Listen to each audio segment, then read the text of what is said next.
Fascism has taken down democratic republics multiple times in the past. I shared some observations from Milton Mayer's book, They Thought They Were Free, by Germans who survived the Nazi era earlier in the program. Check this out. Leave your comments, ding the bell, share it with your friends, and please subscribe to our channel. Now we're up to 3 media figures who are talking about the very real possibility that we are looking at, not the possibility or the probability or the future event of the end of a democratic republic, but literally it's here. It's here right now. The question is whether we can pull back from it. I mentioned Bill Maher yesterday. I've been talking about this for, 3 years with increasing alarm. And last night, Rachel Maddow went there. This is amazing stuff. I beg your pardon? Don Lemon did too. Oh, Don Lemon did too, Sean says. I didn't catch CNN. So I wanted to revisit this extraordinary story. I've shared this with you before because I've been, on this hobby horse for a long, long time. Those of you who, have read Prophet's Way or, my autobiography, or who have, listened to the show for years and years, know that, back in 1978, I met a guy in Germany, a German fellow who had started an international charity. And in fact, he started it after World War II for orphans and homeless people in Germany as the country was being ravaged by cholera epidemics in the wave of World War II. It was just shattered. He had been a prisoner of war. He was a member of Hitler's army, and he had been parachuted into Iran and was arrested there early on in the war. And he says, "Thank God I never had to shoot at anybody. I never had to kill anybody." He was kept in prison until after the war was over. But he had been a Nazi. He had been a part of Hitler's army. He got swept up in this whole thing. And he died in his 90s back a little more than a decade ago, as I recall. But he was my mentor in many ways. His name was Gottfried Müller. And I spent an enormous amount of time with him.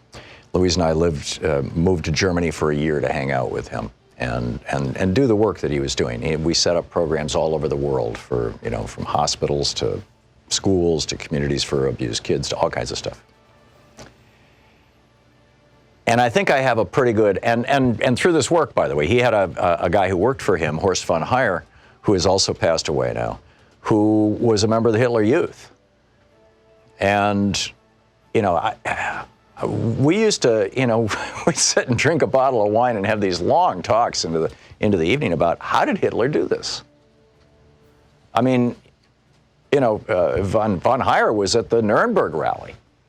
He was one of those people that you see in Leni Riefenstahl's movie, Power of the Will. Triumph. I beg your pardon? Triumph of the Will. Triumph of the Will. Thank you, Nate. And so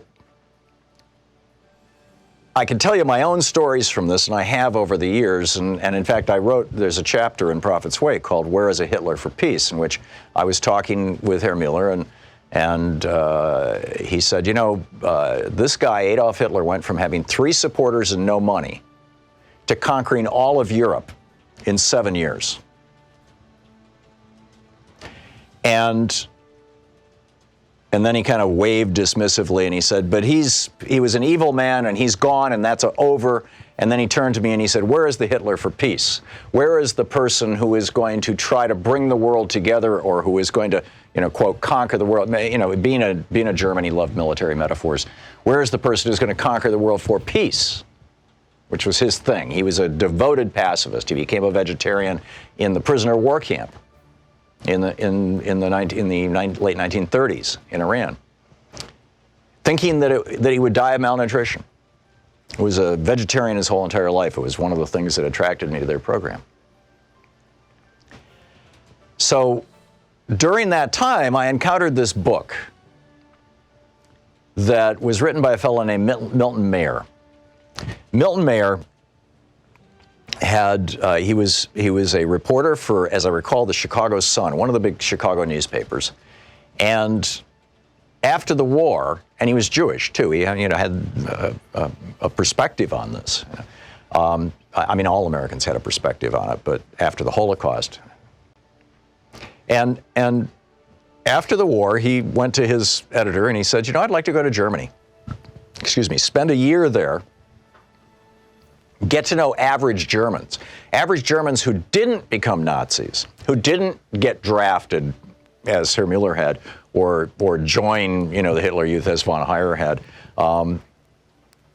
who just got, the world just changed around them, and write a book about it. And he did.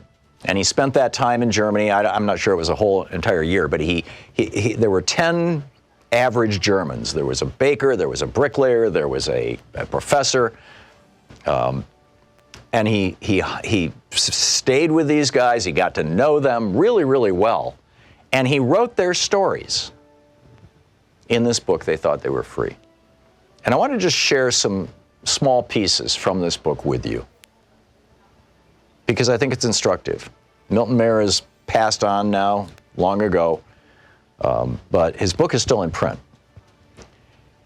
He says, now I see a little better how Nazism overcame Germany.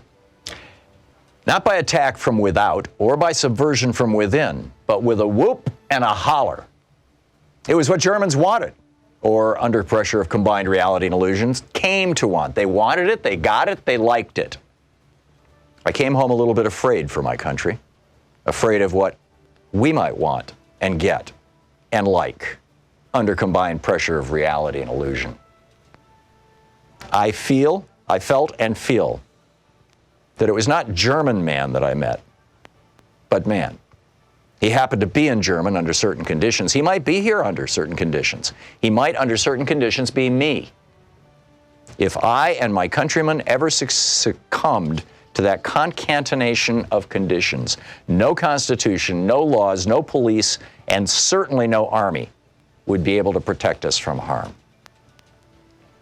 And then he tells the story. This is from his conversation with the college professor, who again, never joined the Nazis. He said, what happened here was the gradual habituation of the people, little by little, to being governed by surprise, to receiving decisions deliberated in secret, to believing that the situation was so complicated that the government had to act on information that people couldn't understand, or so dangerous that even if the people could understand it, it couldn't be released because of national security.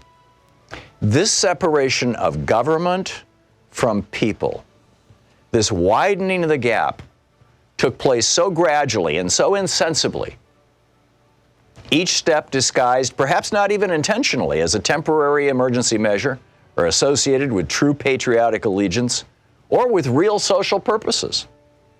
And all the crises and reforms, and many were real reforms, so occupied the people that they did not see the slow motion underneath of the whole process of government growing remoter and remoter.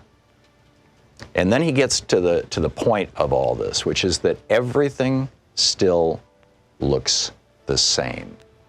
He said, to live in this process is absolutely not to be able to notice it. Please try to believe me. Unless one has a much greater degree of political awareness, acuity than most of us ever had occasion to develop. Each step was so small, so inconsequential, so well explained, or on occasion regretted, that unless one were detached from the whole process from the beginning, unless one understood what the whole thing was in principle, what all these little measures that no patriotic German could resent must someday lead to, one no more saw it developing from day to day than a farmer in his field sees the corn growing. And then one day, it is over his head. He says, one day too late, your principles, if you were ever sensible of them, all rush in upon you. The burden of self-deception has grown so too heavy, and some minor incident, in my case it was my little boy, hardly more than a baby, saying, Jews, swine, collapses it all at once. And you see that everything has changed and completely changed under your nose. The world you live in, your nation, your people, is not the world you thought you were in at all. The forms are all still there, all untouched, all reassuring. The houses, the shops, the jobs, the meal times, the visits, the concerts, the cinema, the holidays. But the spirit, which you never noticed because you made the lifelong mistake of identifying it with the forms, is changed. And now you live in a world of hate and fear. And the people who hate and fear do not even know it themselves. When everyone is transformed, no one is transformed. Now you live in a system which rules without responsibility, even to God. He goes on to say, Pastor Niemöller spoke for the thousands and thousands of men like me when he spoke too modestly of himself and said that, when the Nazis attacked the communists, he was a little uneasy, but after all, he was not a communist, and so he did nothing. And then they attacked the socialists, and he was a little uneasier, but still he wasn't a socialist, and he did nothing. And then the schools, the press, the Jews, and so on. And he was always uneasier, but still he did nothing. And then they attacked the church, and he was a churchman. And he did something, but then it was too late. You see, one doesn't see exactly where or how to move. And this is the question that Rachel Maddow kept asking last night, and she never got an answer or gave an answer to the best of my knowledge, which is, what do we do? Back to the professor, the German professor in 1950. Believe me, this is true. Each act, each occasion is worse than the last, but only a little worse.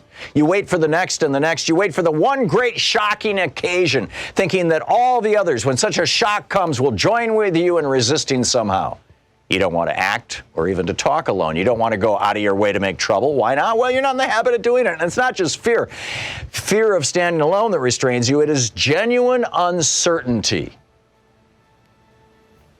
And we'll come back to this on the other side of this break, but think about this. All these people who resigned from the Justice Department yesterday and maybe resigning today, how many people are in positions in our government who can't afford to resign? Who would lose their home if they resigned? If they took a principled stand, their lives would be destroyed. Their kids would end up homeless or unable to go to college. I mean, Reaganomics has created a system now where your kids can't reliably go to college without your help.